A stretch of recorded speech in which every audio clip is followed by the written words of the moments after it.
On navigating your way through the JPS Tanakh.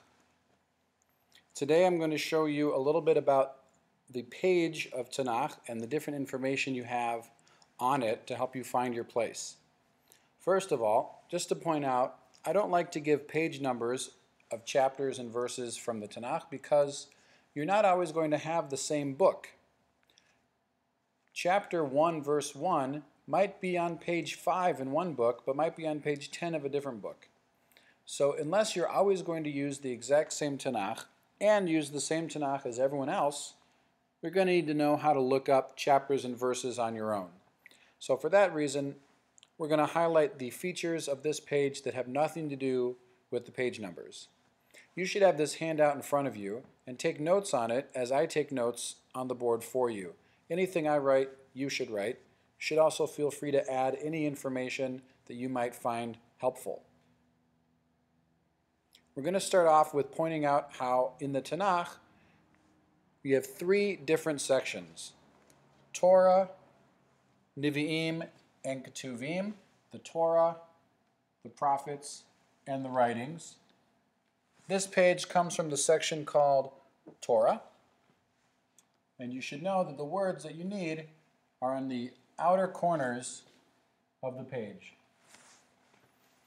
Next to that, we have the name of the book from Tanakh that we're using. In this case, it's the book of Genesis, or in Hebrew, Breshit.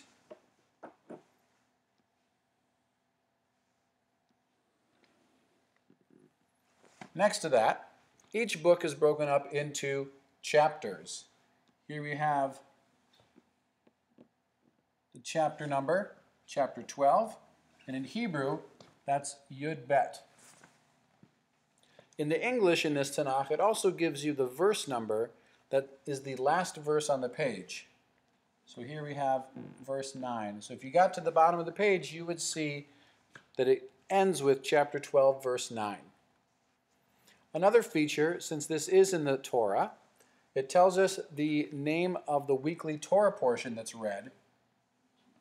And here it is, Lech Lecha.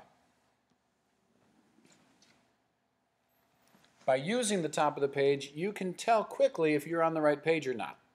If you're looking for something in the book of Exodus, you know you're not on the right page.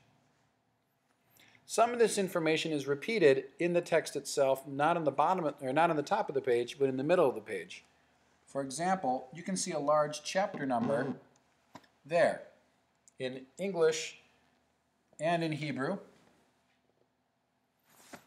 And in this case, since chapter 12 begins a new portion, it repeats in the text where the portion begins. Lech Lecha. Within the text itself, you have the little numbers that tell you where the verses begin. In this case, let's point to verse 3 in the English and Gimel in the Hebrew. With that information, you should be able to find anything you need to know in terms of how to find your place on the page of the JPS Tanakh. You're encouraged to use the table of contents to find the beginning of the book, and then this information to navigate your way on that specific page. Good luck and have fun.